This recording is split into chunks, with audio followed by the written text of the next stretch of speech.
C'est quoi grâce Mbizi azaki fan nanga dans cette émission na proposer nga bi petit seta likambo to pesa kombo na troisième émission nanga tozoluka grâce Mbizi elengi boy esimbité ngam na pesa kombo grâce Mbizi la sexy Guillaume to bimisa grâce Mbizi nga c'est moi na menye na Congo Mikili na pesa kombo après sikoyo même ya Kim Prince de Lausanne pas les pas grâce Mbizi tiba koma libala ngam na libala ya Kim po ebana Karim Mokonzi po bakoma libala c'est moi Yakim même po aleke pas de game c'est moi ngam na Alexis aleka ba dolé mais moni eza na bato mosusu bazangaka ba reconnaissance cet individu fugitif d'Akim Prince de Lausanne déjà tala mutu azana mwasi na ndako te non Azana Mouanate, il est aide-soignant,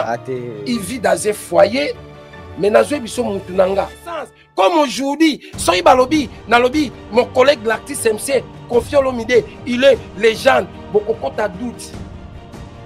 Soy tolobi Lelo, mon collègue l'artiste MC,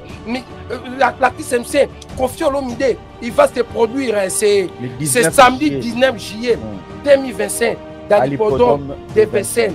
Yepé a contribué à la réussite de mon collègue, l'artiste MC, Fali Poupa, Aigle, Bokoboya, Patrick Massidi. Je te pose juste une question. Soki, mon collègue, l'artiste MC, compétent, qualifié, professionnel, la légende de la musique congolaise, congolais de la RDC, Kofi Olomide, Mopao, la légende de la rumba. Nayo lelo na musique à part Kofi Olomide nana ko sa légende na musique ah non non sur la légende non à part Kofi il y a une légende Kofi Olomide aza c'est a combien de société loba otango ba légende peut-être ba tika mokineti ba Pepe Kale ba Luambo Makiadi ba Taboulay. Aujourd'hui nous avons un seul légende, c'est Kofi Olomide.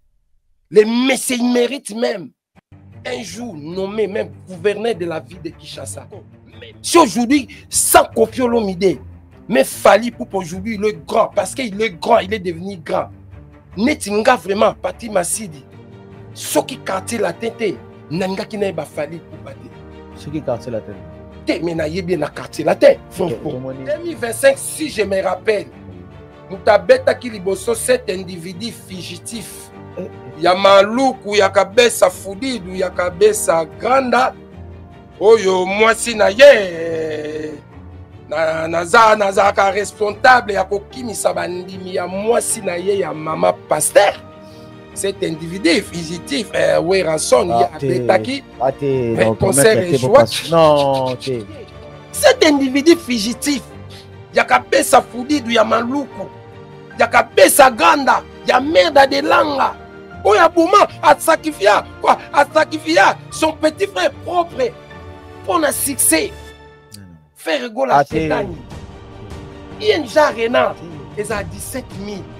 Mon collègue l'artiste MC Fali pour Babetango 17 000 temps. L'artiste, il était mal habillé. Nalandier, il est mon palo. Mais à la chance. Tout celle qui est plana orbi. Donc, parce que mais parce que tu prépares une maladie il y a sinusite. Il fallait te préparer qui te bois qu'il aille parce que sinusite ce qui est taqué et même canarime pour manquer une respiration. Mais sinusite doit normalement fallait et ça là 4 jours et pas normalement il fallait toi activer en haut mercredi. Et nous avons compliqué mercredi, jeudi, vendredi, samedi. Bon, on a yébité individu en paix. Ce qui passe dans Nzela, le sambo erreur, ni qui activation. On est activé au mercredi, tu activé au mardi. Bah, tu es mardi, je mardi. Et si les vendredi. On y a timé mon tout. On va activer.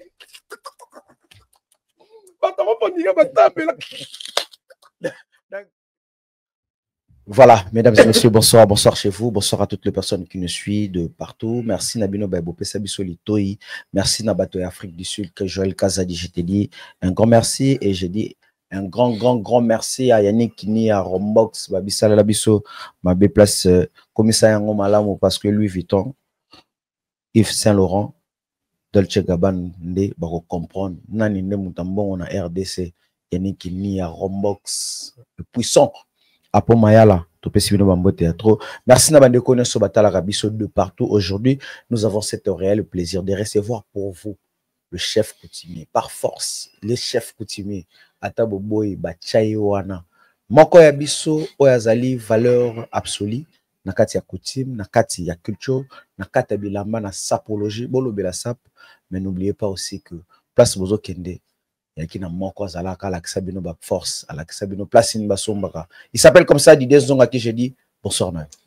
Donc, bonsoir les journalistes compétents, qualifiés, en tant que jeune, Patrick Massidi, de m'avoir recevoir après plusieurs années. Parce qu'intervient le Bossozoa quand on a Stade de France. Stade de France, ouais. Oui, ça donc, deuxième fois, Pendo Pessi, son excellence Didier Nzongo Mokonzi Angaba. Les rois de Oditi, les chefs de famille, par force, messieurs les licenciés dans l'Institut supérieur technique appliqué intitulé ISTA, mais en télécommunication, dans la faculté d'aviation civile, c'est du béton armé. Lengo Pessinga chance pour la deuxième fois, parce que Patrick Massi, ça fait plusieurs mois, nazo les Kalissou sur YouTube, oui. Batukutu Baloba qui son excellence Didier Nzongo a doki mais ce qui n'a doka qui menake qui bokolo. Donc merci vraiment, soyez les bienvenus dans votre chaîne de YouTube en même temps télévision. Ba réponse ya yo, non pardon, ba question ya yo, ba réponse il y a son excellent Didier Nzongo Mokonzi Angaba. Toi ça qui dit là. Toi ça qui dit là, Didier Nzongo Mokonzi Angaba, toujours beau, toujours élégant, toujours. Bon peut-être nazé les gars. Mais nazalaka kitoko te. T'es beau. Te mais yondo za kitoko. T'es beau za beau. Obi kele na ya una bi nzambe po sa ke justice. So ko pesa nga kitoko, pesa Patrick Massidi. Mais les patinyo so balanda. Didier Nzongo Mokonzi Angaba topesi batunyo so bakolanda biso. Merci na Priscilla, merci na Roland topesi bino bambo théâtre. Merci na Alain Salambi l'esprit ou l'espiritas. Magé Kilolo topesi bino bambo théâtre na bandeko nyonso bakota la biso toyeba tokosolo la lelo nyonso o etali ba sujet solo ba manakati ya toile na biso ya faire gola o abetela biso samedi passé concert bongo na ING il y a aussi Robin aura betela biso na théâtre des gymnastes abetela biso concert moko bongo sans oublier Kofi Olomide l'homme à l'hippodrome moko ya biso valeur absolue légende vivant il y a musique congolaise na combo ya Kofi Olomide, il va se produire le 19 juillet 2025. À toutes les personnes balinga Kofi Olomide et puis culture en général, bokende bosomba ba billet ebele bokota na hippodrome de Vincennes où un concert historique. Voilà. Didier Nzongo Mokonzi Angaba toko solo la bongo sap où ezali domaine na mono na bayoji hein.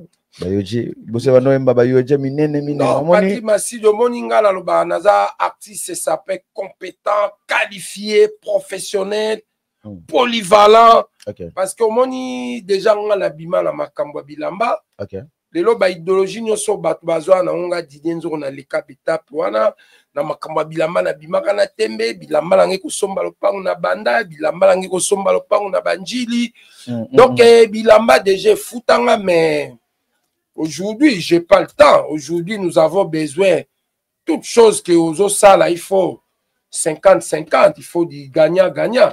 Il faut avoir du bénéfice. D'accord. Voilà. Ça peut monter les lots que je gaspille pour ne rien gagner. C'est comme votre métier. Il y a presque les lots.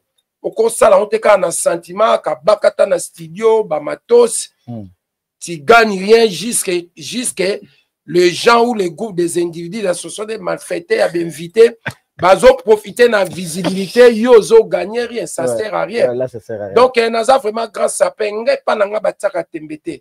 Soko yo tie tembe 10 secondes des ebele na rodok sayo. Tant to doka to kenda wa ki bokolo. Toi ça qui dit là. Ça qui dit là. Voilà, tout le monde Hakim Prince de Lausanne.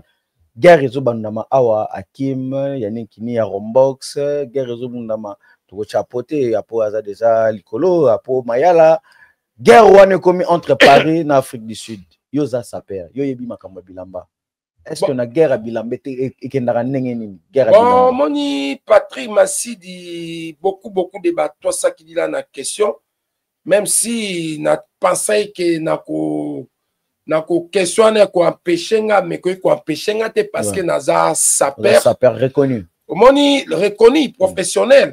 Donc moni na sap il y a toujours des guerres, il y a toujours des attaques. Batakakaka muto aza fort, muto aza plus fort, muto aza danger. Dès na uti ko biso le débit nga lelo vraiment to sur la patrie Massidi. Soki na bima na sap. OK. Na bima na sap parce que sap ko contribuer ba dédicace. Bon, moni, moi, la Maïwana, c'est déjà ses frères, c'est un ami. Lobaka kapo, bana maï mususu bazanga kaba reconnaissance. Okay. Donc, il n'a pas de complexité à côté à Kombonaï parce qu'à Kim Prince de Lausanne, tu benganaka tout le temps, tu soleil dans la vérité. D'accord. Nga Didier Zozomo nanga Patrick Massidi. Pourquoi on est dans zone ba biso ba congolais? Ba reconnaissance ces raté mukoko yamba grâce mbizi la sexy tunaye grâce mbizi azalaka fan nanga ngana bani makambo na 2010 na Congo mikili soko tanga olingana tanga ba chaîne tanga la yo tanga no na bani makambo na 2010 il y avait même pas ba WhatsApp parce que Facebook est bani na 2012. D'accord. Donc on a bani chaîne na Congo mikili et donc après et donc bazaka makambo ba politique après ba na Paris bazai ko luka mutu moko ba sala contrat ba s'intégrer na SAP. OK. C'est là où on a signé un contrat 10 émissions. Première émission na kana Krimoro toke na bango Kakaboui. D'accord. Si tu te rappelles. Slogan na yo. Voilà, na beta émission après. Tozai ko travailler na massa mon collègue na no Johnny Aimpi. Azana brise ye pas doka. Oh. Après tant comme ki ba ya kaba ya ke senga ki sikoyo to luka to créer animatrice moko ya mwasi. Et fait siko grâce mbizi azaki fan nanga do c'est la émission na proposer nga bi petit seta likambo. To pese kombo na troisième émission nanga tozo luka grâce mbizi elengi boy et simbité ngam na pese kombo grâce mbizi la sexy. Diom to bimisa grâce mbizi. Nga c'est moi. Na menye na Congo mikili na PC combo après sikoyo tant tu enchaîné be mission et bandi ko pesa ni no mona pas de Paris. OK. Pas leka na pas grâce mbizi ngam na lexaye. Même ya Kim Prince de Lausanne pas leka pas grâce mbizi tiba koma libala ngam na lexaye. Ya Kim po ebana Karim Okonzi po ba koma libala c'est moi. Ya Kim même pas les pas de game, c'est moi. Comme na Alexis, allez kaba dolé. Mais mon ezana batu mususu bazanga kaba reconnaissance. OK. Mutunyo solelo comment pas bima ba idéologie. Pati Massidi webinga moi je suis très malin. Nga na bima na mema bino na magasin te. OK. Voilà. Nga na bima na lakisate ba fakti parce que oyebi na mboko déjà na loi toza na droit ya kosomba kosa bacha na liquide JC 3000 €. Même les maisons des hautes couture wana babiloko bazo sala c'est un délit. Ah mais olngole ça biso te ya kima somi bilamba ya 22 000 ceux qui 20 000 wana ça lukuta ko lobela. Non, je sais pas. Les ambitions na ye.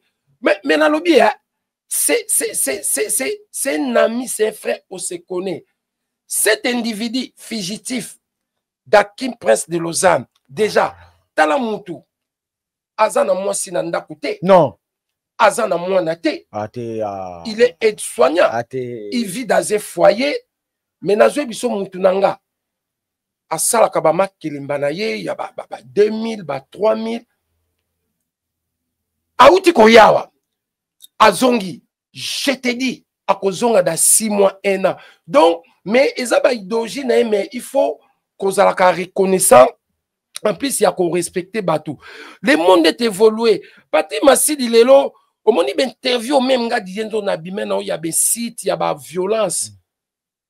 Et contribuer à rien et pas nanga. Ok. Voilà. Le monde est évolué. Tout ça n'a pas ça. Comment on dit qu'on bimeza naturel. Parce que tant que yo bimoye, aujourd'hui tu viens, tu achètes des traits de 20 000 aux zongi. Okoya susu, au sombi, et le quoi 20 000. Parce que tu es irresponsable. Ah non. Mais parce que non, non. Na tiki makambo ya kofinga te. Na kofinga mutoyo, cet individu a manqué un respect. Maintenant, tu as les débuts. Aujourd'hui, nous avons besoin de travailler là où il y a du bénéfice. Ok. 55 ans, Patrick Massoudi. D'accord. Toi, tu m'aimes, moi je t'aime. Tu me dédicaces, je te dédicace. Voilà. Si moi j'ai besoin de toi, je t'appelle, je viens, moi Fokolo, parce que c'est un studio, il y a des matos, il y a des réalisateurs, yo peso ozana posa nanga 50-50. Nous n'avons pas besoin parce que makambo ya bako fingo makambo ya ba critique ya ko dénigrer parce que mutu mususu ko dénigrer aleki on a niveau à Patrick Massi. C'est vrai. Et ça na bat mususu baza ba saperte. Il s'habille cher puisque par rapport à nous. Ba soma kabilamba cher par rapport à nous. Mais soki yo o se prouver au monique avec tes petits moyens, ba fokolo yabama kelemba. Au sombi bilama na yo, mais yeba, ko respecter batu, na batu, oyo, ba pesio, opportunité. Moi, de ma part, cet individu fugitif de mon ami, parce qu'on a des relations à Kim Prince de Lausanne, oh, yazo sala, c'est son problème. Moi, ça me regarde pas, voilà. On dirait, bino bokomi ko sala ngona mutema, ba saper apparaît. Azo ya wazo beta bino ba kao. Et que bozo kokali susute non, moi je suis pas dans les délires là. Makambwa bilamba kutu na lobela ngo sute. Et c'est bimisanga. Voilà Patrick Masidi. D'accord. Nkama mbwa bilamba déjà bimisanga. Et là on y suna ba mambwa bilamba. Nyo ceci na loba. Mambwa bilamba salanga célèbre. Mambwa bilamba et salanga na zana combo. Mais par rapport à ta tali lelo, par rapport à ma conscience, par rapport à mon âge, par rapport à ma vie familiale. Patrick Masidi na koki ko se tromper te nka Didier Nzondo zomona nga Patrick Masidi na poto nzamba pambolanga. J'ai le permis de conduire, j'ai mon titre de séjour de 10 ans, j'ai une maison. Non, pas maison, j'ai un appartement na Futaka, j'ai une femme, j'ai des enfants na Congo, na somba lopango na ngai boso na Lemba, na somba lopango na Ngaba, na zana ba terrain. Patrick Masidi lo ni suna luka. J'ai travail. Voilà. 15 millions na mone bimisi bino. Non, ngana la takaba blouson. Masidi. Na la takaba blouson parce que Yoji a sala kaba blouson. Mais attention, aujourd'hui, la mode est évoluée. Vrai faux. Vrai. Okoki kokama, même biso, même nga Didier Nzongo, j'avais fait beaucoup des erreurs. Des années, na kokangama, na griffe moko Yoji. Et ça là qui berère. Non, aujourd'hui, moi, je m'habille à Polyvalence, dans l'ataka Dior, dans l'ataka Vuitton, dans l'ataka Gucci, par rapport à la mode n'est évolué. Mais chacun a ses ambitions. Moi, j'ai fait des interviews de la SAP. N'habite ce qu'on l'a des missions, peut-être na jeune frère, n'a pas des missions tout toi. Dans l'axa, montre 2 millions, il y a 1 million. Ba cravate, il y a 5 000 euros. Donc, chacun son idéologie. D'accord. Mais le problème, même si tu as ton idéologie, il faut savoir respecter le gens. D'accord. Patrick Massi, nous sommes des êtres humains. Nous sommes pareils. Yoko le kangan et loko moko, mais respect. Oui, ça c'est vrai. Nka idéologie à mon amai, na kokota na idéologie na été, eza idéologie na ye. Mais c'est pas dit que ce Kazan a idéologie nae. Il a fait une interview. Pas ça l'interview n'a des gains pro, mais c'est grâce à moi. Il m'a fait piste. N'a pas ça piste, n'a pas ça piste. Mais il m'a manqué du respect de me considérer pauvre. Il m'a conçu à benga binanga. Disais non mon konzanga ba na dédicacé. Dans la lobby aux pauvres l'émission ma bengue ouais ce la dédication on a dit di bango na ko landa di bango mais la vie di bango yo ça qui boko dans la télévision Masidi dans la télévision dédicacée quand tu dis dans le lobby pauvre Gabi Mais c'est quoi yo fini mutu pauvre, yo moko tinenga parti, au temps on a benya abinanga ah, c'est pas la kutu, na cotisation. Mais c'est vraiment, je l'aime bien. Ce qui n'a pas ça marche en arrière, eza idéologie naie. Eza idéologie naie, je l'encourage, mais aye baka ko soigner parce que Patrick Massoudi et l'équipe relation na vie ezate. C'est vrai. Nous pensons qu'on négligeait l'élo. Oyebi lobby na été. Donc je l'encourage eza makamunaye, abimi na idéologie na ende na lobaki. Il n'a pas d'enfant, il n'a pas une femme à la maison. Moutada donc ta chère bongo blouson la 15 000 apesi bino. Mais na lobi a pati masté. Apesi nga devoir. Apesi devoir moutada la blouson 15 000. Mais yango na yebisio na lobi. Biso na yoji. Ba salaka ba blouson te. Ngape na ngalanga ba blouson te. Voilà. A sali guerre na batu na ye, guerre na ye bandi lelo te ayaka nango. Mais moi, s'il me demande la guerre, il passe lobby, na sengi dizenzo, guerre na boy. Même si ça me demande, mouta koufa, pour na gagner, na ko gagner. Même si ça me demande d'aller renouveler les gris-gris. Oh! Pour na longaye, na ko longue. Même si ko senga, na bois que les mbassu. Non. Bonsoir encore une fois de plus, Prince Lengo Japon. Baboma kaka makam na bango babomana. Ngai yalo lelo ya pota pati masidi omoni na gagna public.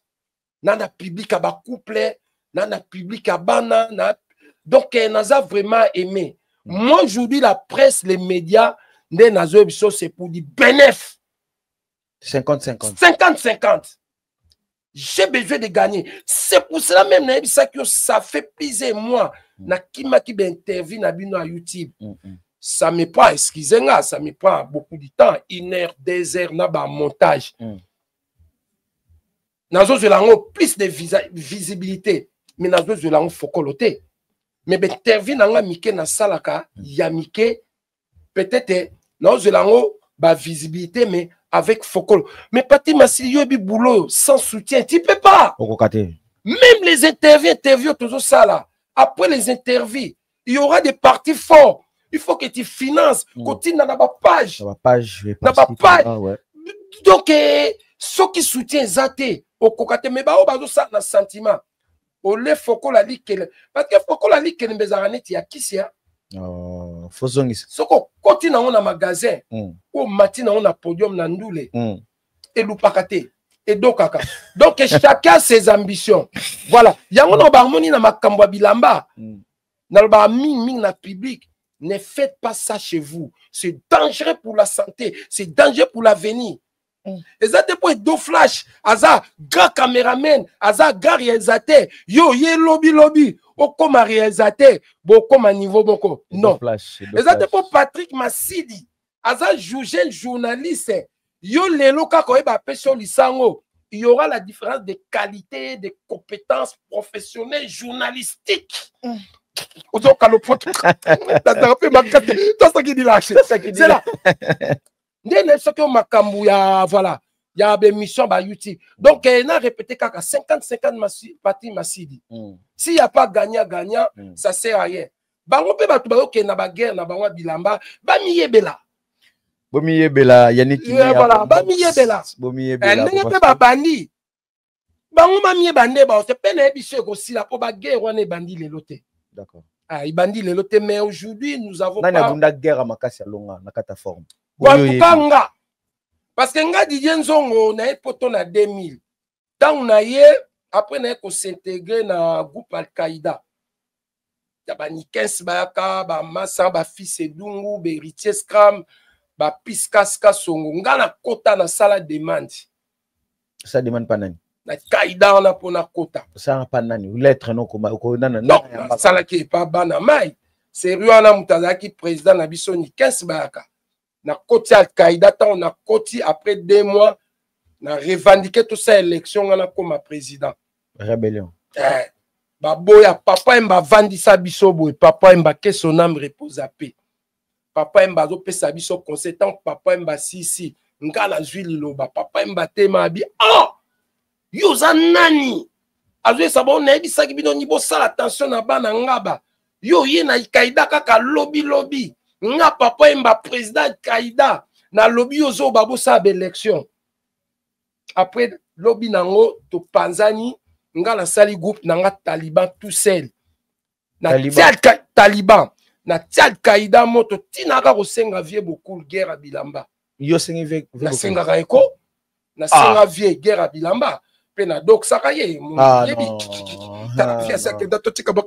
voilà donc bitumanga na bunda bitumanga na bunda ma mais na lobi ngala bandi réseaux sociaux depuis 2010 mkolo ya mame petit sena fifisiwa tunae azali na Afrique d'ici azaki fan nanga na pesa bato belé goulelo même bino ba patrie Masidi bino toute génération na bino to solo la même ozaye na ba chik otala viete na kin te to solo la kasi babilo motozo ba manque d'ingratitude manque de la reconnaissance comme aujourd'hui soy balobi na lobi mon collègue l'artiste MC Koffi Olomide il est légende beaucoup ta doute.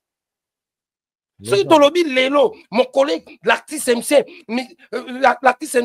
Koffi Olomide, il va se produire, c'est samedi 19 juillet 2025, dans l'hippodrome de Vincennes. Yepé a contribué à la réussite. Il y a mon collègue, l'artiste MC, Fali Poupa, Aigle, Bokoboya, Patrick Massidi. Je te pose juste une question. Soki, mon collègue, l'artiste MC, compétent, qualifié, professionnel, la légende de la musique congolaise, congolais de la RDC. Koffi Olomide, Mopao, la légende de la rumba. Ouais. Koffi Olomide, la légende immortelle à vie, imbattable. Soki Arikitaka, Fali Poupate, na quartier la tête. Na koumi ça peut Fali, hein, mais tout solo là. Tout solo là. Tu n'as Fali? Non. Après ça qui Fali Poupa chance, mais Fali Poupa si il avait quelque chose de lui. Viens à ses chances, il s'est prouvé qu'il est grand. Mais Tongi Maka, la reconnaissance. Est-ce que tu trouves aussi d'un côté à Fali, il y a l'ingratitude permanente vis-à-vis à Koffi Olomide? Bon, moi de ma part, je sais que les jours tu auras la chance de recevoir mon collègue, l'artiste émissien. Fali Poupa Aigle. Bon, mon coquipé Tounaye, est-ce que toi, avec Koffi Olomide, qui est légende, il va te répondre, c'est Koffi Olomide? Ben oui. Nayo lelo na musique, à part Koffi Olomide, n'a pas sa légende na musique. Ah non, non, non. À part Koffi Olomide. Il y a une légende. Koffi Olomide, c'est à combien de société? La légende, peut-être, au Batika Mokineti, ba Pepe Kale. Luambo Makiadi, Taboulaye. Aujourd'hui, nous avons un seul légende, c'est Koffi Olomide. Les messieurs méritent même un jour nommé même gouverneur de la ville de Kinshasa, même ministre de la Kiti, Patrick Massito Solola. Koffi Olomide, combien de chansons? 26 albums à succès. Koffi Olomide, jusqu'aujourd'hui, il chante comme un jeune. Koffi Olomide, il a aidé combien des artistes? Koffi Olomide, il a ramené combien des artistes en Europe? N'a aucun cas exemple moko. Si aujourd'hui, sans Koffi Olomide, mais Fali Poupa aujourd'hui, il est grand, parce qu'il est grand, il est devenu grand. Netinga vraiment, Pati Masidi. Ce qui quartier la tente, nanga ki na ba Fali Poupa te. Ce qui quartier la tente. Mais na yebi na quartier la tête. Tomoni Florent, le vieux Faustin, ayaki ya vieux Faustin, alobi que Fali Poupa salara succès déjà na tala lata yezolo ba. Ngala za mona ngaba tala lata na ebite. Ngai ba orchestre na yebi se Wenge musique à 4x4 BCBG. Na koyeba Victor Leison na koyeba quartier latin. C'est bon question ne bimisa to solo la Pati Masidi. Même yoza peut expliquer toi na ote. Au monde, ils ont besoin de Congolais. La manque de la reconnaissance. Oui, Viona, mon père, Koffi Olomide. Mais moi, j'ai une relation des années. Parce que maman, Koffi Olomide, maman, azalaki neti ami ya ma sœur. Que son âme repose un peu au leader de notre famille, Maman Pauline Nzongo, leader. Maman mi azalaki neti bon, na seba mi te me basaki ba relation mo familiale. Voilà. Voilà. Là mususu omona nga nazwi ba makaku ba nyamazamba sœur apesi na keti ke la maman mi. Mami. Maman mi peso otiki na ba mbisi ba nini sœur abi kende kozwa. C'est là où on a qui la connaissance na maman ni à partir maman mi na ko sa connaissance na Koffi Olomide. Après a dédicacé nga meilleur bi kaka biso petant to bandaki makambu sika kaka besprit ka ya bakim kaka faut donc la kaka public faut donc ni public ozui makambu yango to aki ko sala ba relation. Je te dis Koffi Olomide série moko ebi abungelaka population to sala ka échafaudage zo eba po bana poto bo sala échafaudage bo la la libana na démaraka e après ay ko bloquer nga mais tala kaka quelque temps auto ebi ka auto ko sala ko renouveler ba chanson na ouais. Il m'a dédicacé obenga qui était na benga kata blokanga il m'a dédicacé Didier Nzongo mokonzi anga ba a plus a pesinga toli.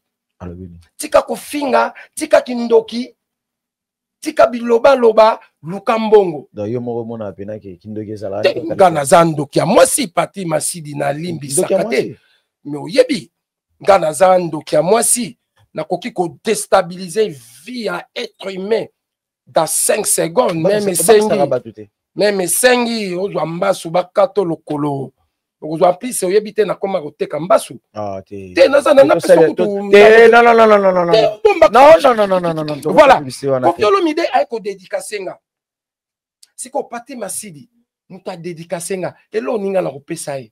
Eza toi ça qui dit là. Toi ça qui dit en ezani. Message. Je te dis c'est samedi 19 juillet 2025 dans l'hippodrome de Vincennes. Tokoyoka musique au nom de parce que ma musique n'y a se bêtine à 2025 ans. Même s'il y a des artistes que je soutiens, même si je ne soutiens pas, bango tout, franchement, ba convaincre ngate, ba convaincre public. 2025, il y a eu pas mal de gens, pas mal d'artistes au Babeti. Il y a Monsieur Fali Poupawa Bandagi Nabison en 2000. Il y a Fali Abeti 2025, Tabetaki 2024. 2025, si je me rappelle, oui. Mutabetaki Liboso, cet individu fugitif. Il y a Maloukou, il y a Kabesa Foudidou, il y a Kabesa Granda. Oyo, moi si na ye, naza ka responsable, ya kokimi sabandimi, ya moi si na ye, ya Mama Pasteur. Cet individu fugitif, oui, rançon, il y a Betaki, concert et joie. Non, non. Oui, un grand artiste musicien. Après, il y a Betty en 2025. Il y a Rançon qui venait de jouer en 2025. Il y a aussi Ferrego, là, Betty, samedi. C'est samedi, hier, samedi, tout le samedi. Oh, il y a le 7 juin. Il y a aussi Robin Omundibou. Betaki, il y a aussi. Héritier Wata le 24. Na bango nyonso o babandi na 2025 qui est le premier jusqu'à le dernier na koyebisa yo toyokayo analyse nino sali na normalement dans 2025 moi de ma part tous à la honnête babeti neti 4 à part nos jeunes frères ya babimi lelo lobby cet individu fugitif ya Rançon ya betaki na février. Je me rappelle, c'est février, en 2025. Ouais, net, ouais. Après, Héritier Kobeta, dans le mois de mai, Robino a préféré, moi de ma part, ceux qui n'ont pas classé, nous avons petite musique qui toque en année 2025. Et ça, mon collègue, l'artiste émissaire, Héritier Watanabe, mais c'est le chanteur. Nini. Le premier, ceux qui n'ont pas classé. Hein? Deuxième, c'est mon collègue, l'artiste et musicien, aidé par mon collègue, l'artiste et musicien, Héritier Watanabe, mais c'est le chanteur, Robin Omundibou. Non, nazalaka mote mama Comment te no poane non. c'est comme on ndimisanga na makati te deuxième asa deuxième analyse bien. nakoyebisa yo pourquoi Chef Coutumier ça l'analyse bien. troisième donc troisième soki Nathalie nakoki kotia Ausider Ndene. Ausider jeune frère Nabiso mon collègue l'actrice MC nan gaz fabuleux hein Gaz fabuleux. na oui Il y a la troisième. nakoki kotia troisième Pyramide inversée quatrième en tout cas quatrième nakoki kotia cet individu fugitif yaka besa fudidu ya maluku yaka kabesa de merde à de langa fait rigoler la chétani mais attention ceux qui n'ont pas ça marche en arrière nakoki kotia même Robin Omundibu premier tunanga pourquoi parce que Robin Omundibu il a joué une petite salle écoute-moi bien Pati Massi de 800 personnes mais le pontage c'est quoi il a fait sold out il est honoré avec le disque il y a sold out donc à côté de l'histoire na France il y a salle. Et bah tu veux le concert il y a Robin il a plus watt qui na lobby bon na lobby il a fait sold out. Sold out cela veut dire c'est quoi? Tu as fini tous les billets. Ce qui est côté à mon collègue l'artiste émissien Héritier Watanabe, il a bien joué son concert, il a bien fait son spectacle. Nous avons fait la pub, même moi j'étais sacrifié, je me suis sacrifié 3 mois de pub. Même lui-même artiste, il a fait une grande pub à l'équipe de la chaîne télévision minene. Mais il y avait juste un défaut parce que nous, le public congolais de la RDC Pati Masidi, y compris Yonga, même Tozante, Toti Molimo Kaka, Yakoyaka ba concert retard. Toti Molimo, Yakokotaka ba concert na invitation. Toti Molimo, Yakokotaka fele. Donc, Ozomona, neti na concert Héritier Watanabe Naza, j'étais là, na moni ba miba na basi ba ati kitoko, ils sont venus au concert mais ils ont pas de billets. Mais pourquoi? Si vous avez un billet, vana na ndaku na yo, na mwasi na yo, ou na mobali na yo, ou kende musala. Est-ce que le lot comparé à concert na bino n'époque na bino na alelo? Différence c'est ça là. Nakuya. Voilà. Mon collègue Héritier Watanabe, ce que habité d'homme de Paris, Salouane est acquis 5400 places. Okay. Mais avec 600 places supplémentaires. C'est comme à 6000. Ce qui a ça qui sort de out, ça n'est 6000 places. C'est là où je suis énervé, même j'ai compris que les spiritas, il n'existe pas. Ah non, les spiritas, bazali, bazala te dengeni. Te, ba existe raté. Au moins, Salouane a 5400 places. Ce qui ba spiritas, balinga ki artiste na bango.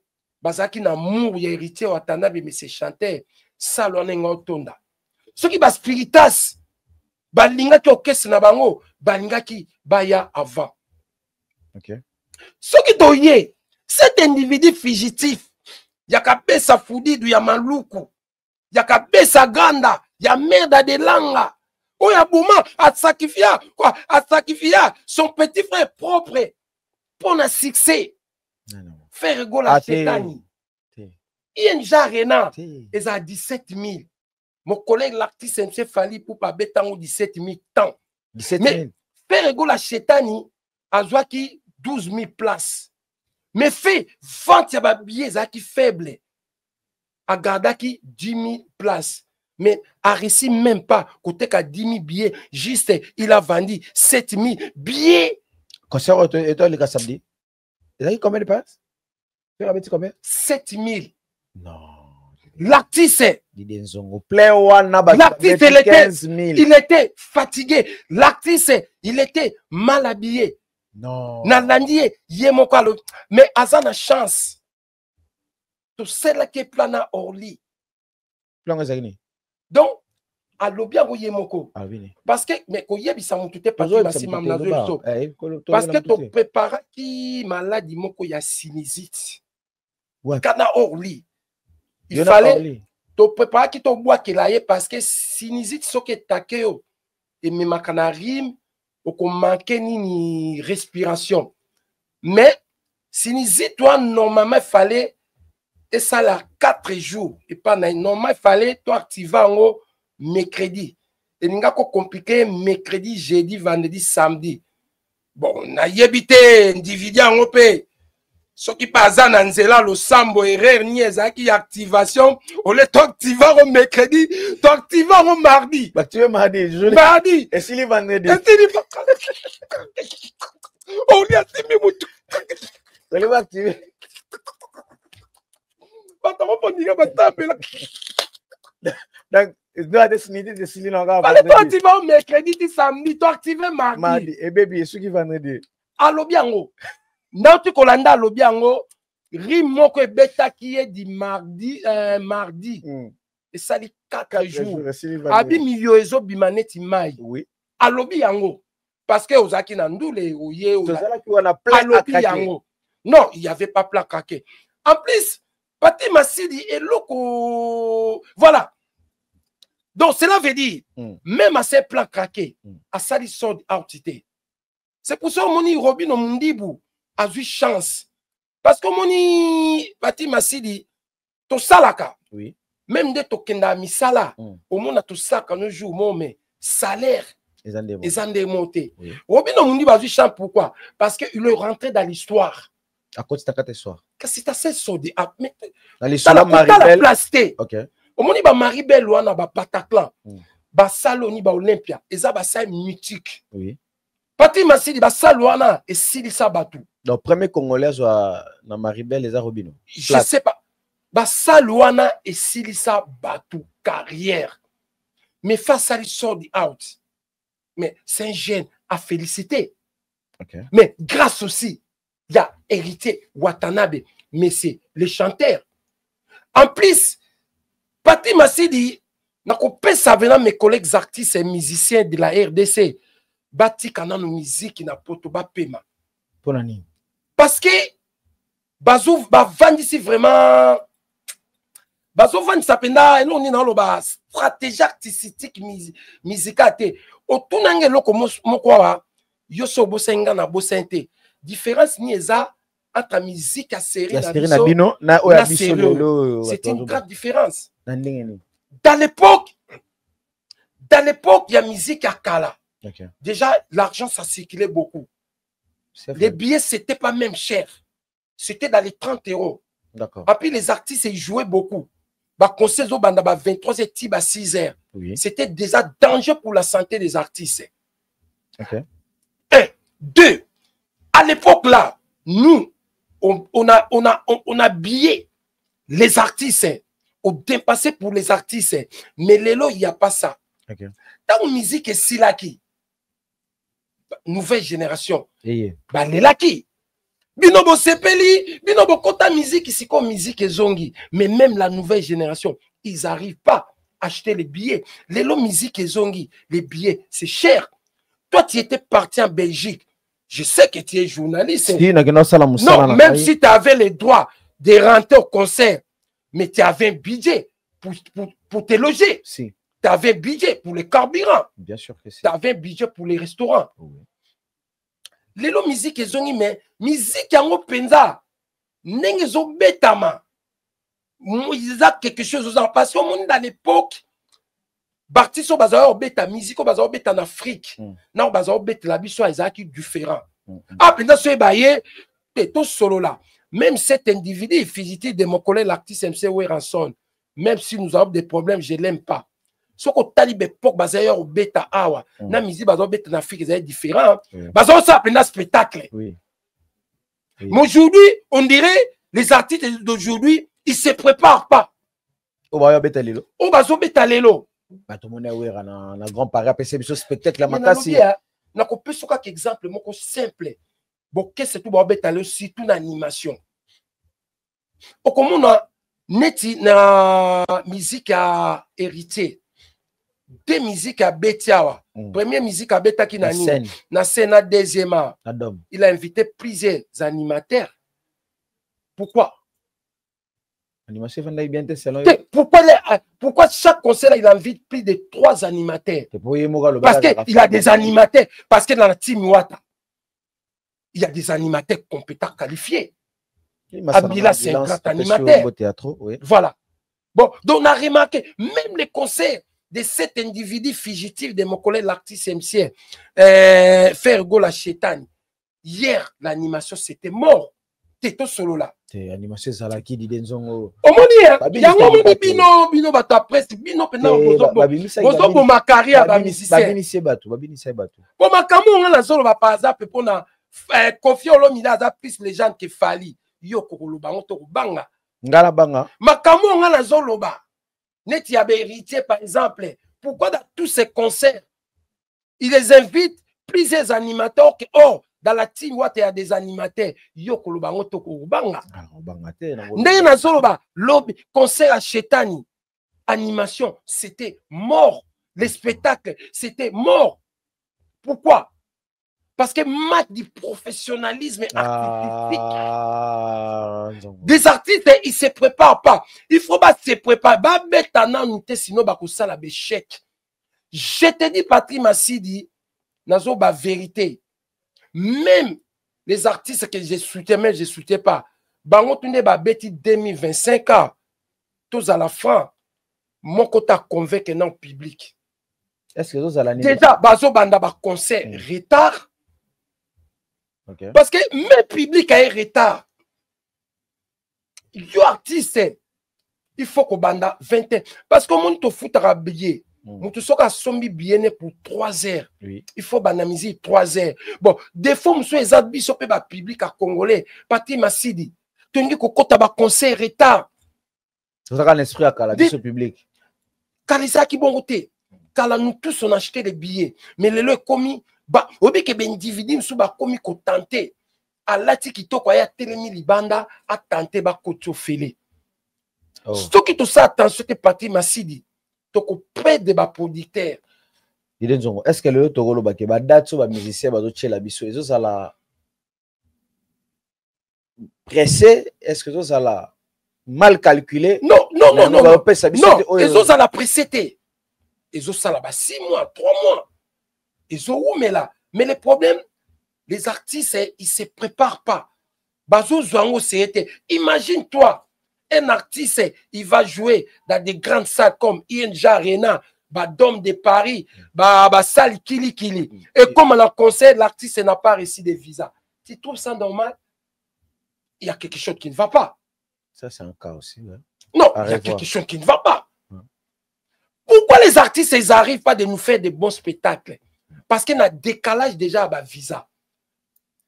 Parce que même Chétani, son concert, il a échoué. Ah non. Il a échoué côté Nini. Mais Tonanga, pourquoi il a échoué? Il a échoué côté Nini. Parce que musique a bêté le biso. Et ça musique qui a préparé qui. Même mon collègue l'artiste MC Héritier Watanabe, concert a bêté un dôme de Paris le 24 mai 2025.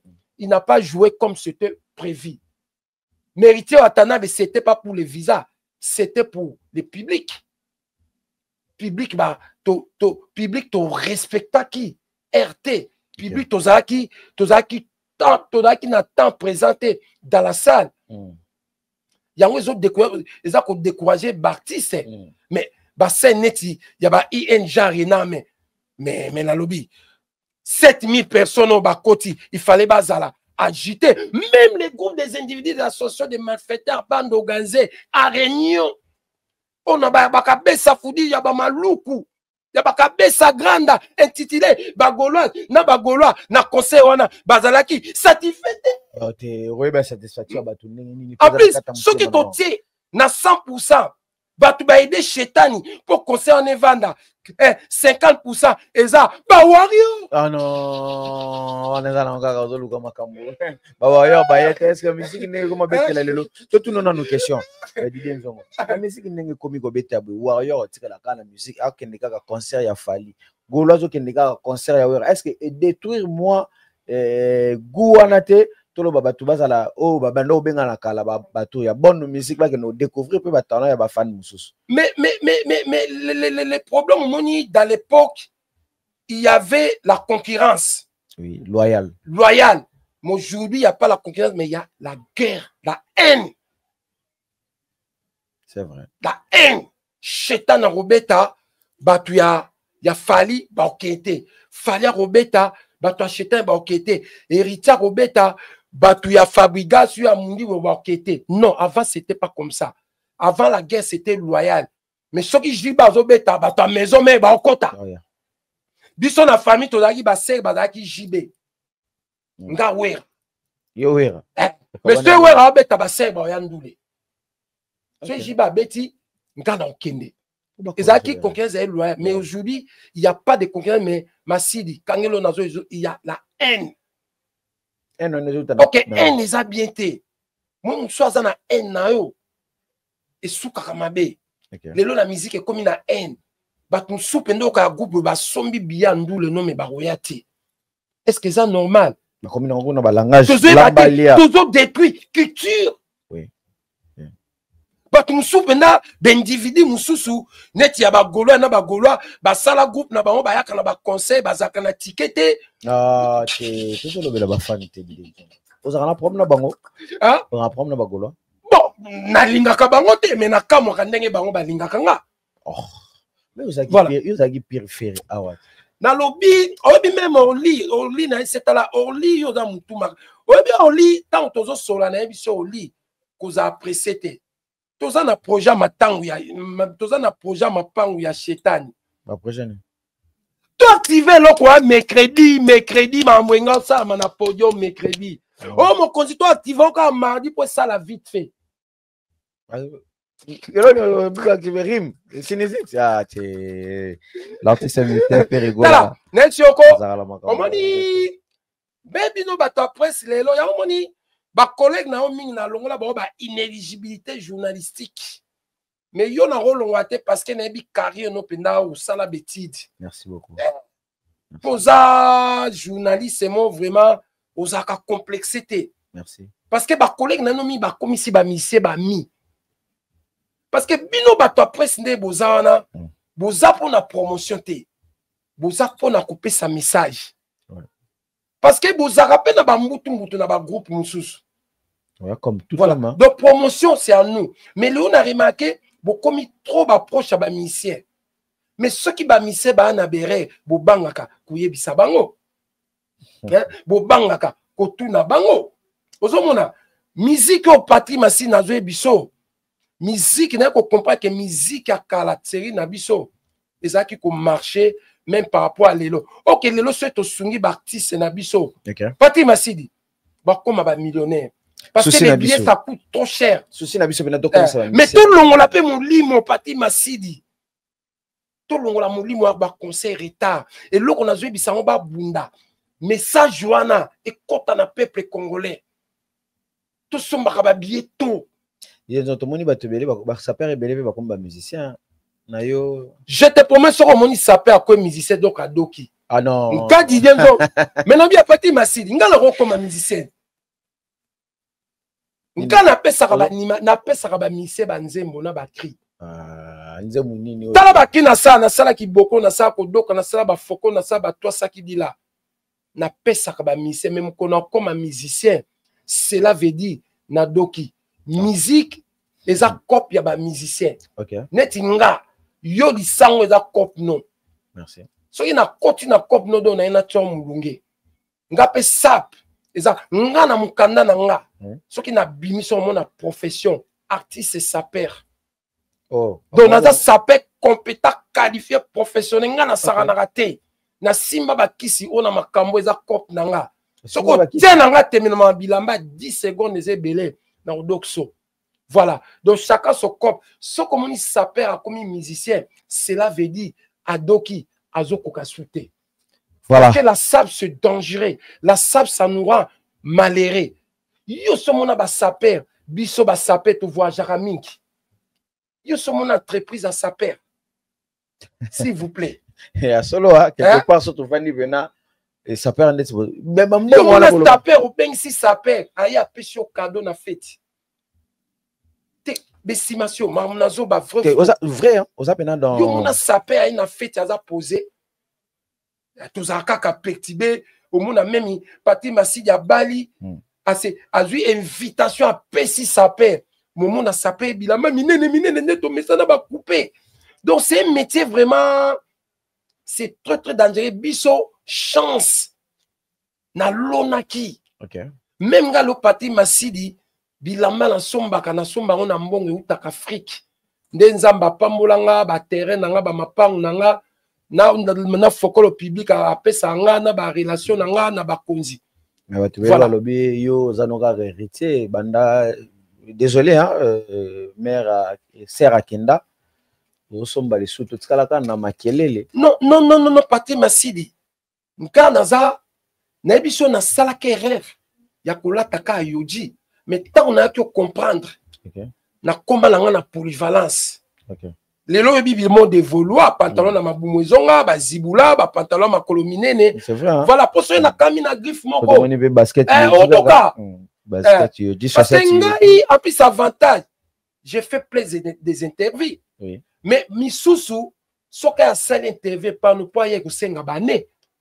Ngala za ba interview, ba petit interview na tout le temps. Mais soki na bina kama na griffe mo Massidi na odokate. Voilà, Didier Nzongo, merci. C'est là on a un deux.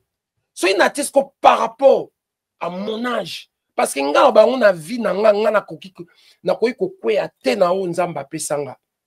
O tu na sala kana lukaka benef 50-50. Ouais. Na bima déjà sa père. Donc le retour na la Massidi. Ba on dit mais na ko ça ma songe te. Okay. J'ai pas le temps aujourd'hui. Na kende na magasin. Na so sombelo ko 5 000 10 000 parce que yebi sa Patrick Massidi ce qui na kena ba mauvaise conduite comportement na est-ce que public ko ba pesa nga fokolo ba ko pesa nga sous mais maman on pas de game au sala ba émission bi montre non 1 million de dollars que c'était là non là j'ai fait ça parce que kuna naza na public mineur. OK naza na public à nouvelle génération. OK on comprend bien mais ceux qui tozo na ba YouTube ba Facebook naza na public mingi le plus âgé oh ba sunga kanga okay. Ba pesa kanga imagine toi Massidi nga na leki na otale ba na memio na magasin na somba bilamba plus de 10 000 20 000 euros soko ngo kabilanga susu donc chacun ses ambitions donc message nanga yango wana toi ça qui dit là. Voilà, merci mesdames et messieurs, merci d'année de passer un bon moment avec Didier Nzongo Azabongo, chef coutumier et puis Azamoko est véhicule à moi culture nabiso autrement ça perd. Même yoza oyebike conseil, il y a 7 individus de mon collègue l'artiste MC fait Ogola, Chetani et Simba Kité. Concert à Batou, il a fait Ogola plein à craquer. Mais il n'y avait pas de spectacle.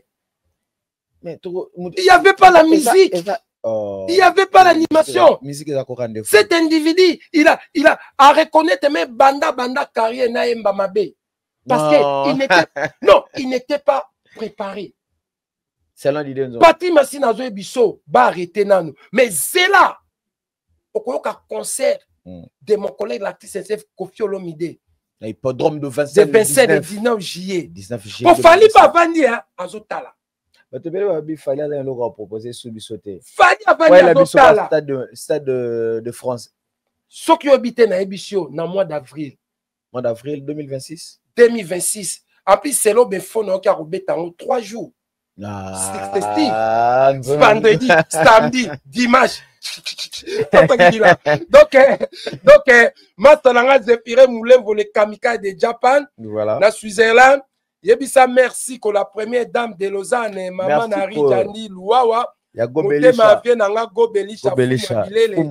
Na Lausanne, Patrick Massidi est conscient que cet individu fugitif, il y a Kabessa Foudidou, Yamaloukou, il y a Kabessa grande affaire, Egola Chetani, concerne échoué. Mais tellement babangaka azobanga koloba sinon un jour akoyamba été toi ça qui dit là. Voilà l'artiste musicien Ferregola Betre Bisso donc tout le Belgique ezalaki na drapeau ya ba Gaulois Belgique félicitations à tous les Gaulois bato bakendaki concert et toujours linga bongo salama pona héritier watanabe pona Fabrigas pona Robine Mundibu et bandeko nyoso Inosbi bossale la biso exploit ya boy. Voilà félicitations. Mais ba améliorer musique na bango. Ba spectacle bien. Parce que bazo ta musique non préparée. te bazo beta musique non préparé mon toi frère accompagner pe bango biso to la bakal na bango te bato to sala na analyse boye to sala toi accompagner artiste musicien na biso ba comment mais moi paiement de ma part Patrick Massidi 2025 au bango tout ba beti je suis pas convaincu à 100%. Selon Didenzong. Il faut pas travailler dur. Voilà. Je salue mon petit frère Guilara Tanzo Maïfou Dabamomi, les grands traités, piétélé. C'est quoi ça qui dit là? Arrête de faire voilà, voilà, on dit la cause. On dit la cause. De la cause, c'est pas qui 12 na salle alors. Laisse tomber. Yannick Kini à Rombox, nous te disons un grand merci. Merci na Yannick Kini a appelé la monnaie à boss, patron, le millionnaire. Abinga siko abina yenda mimao atinenga message no dog sangana ba dollar na alobi pena na mimao atinenga message Yannick Kini ya nazoya na Didenzongo nazoya na Didenzongo tomona yo Yannick Kini ya Rombox le millionnaire patron topesio babote ya trop merci na Apomayala depuis London abi yala taka il respire Louis Vuitton. Il s'habille en Louis Vuitton, il respire Louis Vuitton et il a discuté avec un noble dans Louis Vuitton. Et c'est 24 heures na défilé dans Louis Vuitton à Pomayala Topesio Bambo Théâtre.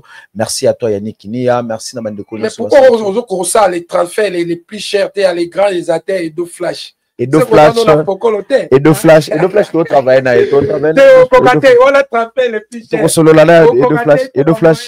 et deux flash merci Nayo et Prince Lengo Japon na Belgique Prince Lengo chemise wana ya Versace Prince Lengo du Japon Topesio Bambote émission oyo makambo tout Didenzongo lobi ezo engagé kaka Didenzongo toujours préciser na ba nyeso bakotala biso oyo nyeso Didenzongo azoloba ezo engagé kaka Didenzongo to komi na suka émission na biso Bambote no pa nani et message no fort oyo nango na donc nga vraiment message na nga Patrick Massidi d'abord non peut un message na tous les compatriotes congolais de la DC Otolingaka la bonne musique pour te garder culture musique ya biso tout ça la fort tout ya ka musique to voilà tout ça la fort tout somba ka bien avant parce que moni Patrick Massidi chanson to zui ba fongwe biso nzela ba salle ce qui te perdre en haut et ko koma trop tard deuxième message nanga na ko ça ba mais tous mes collègues artistes et musiciens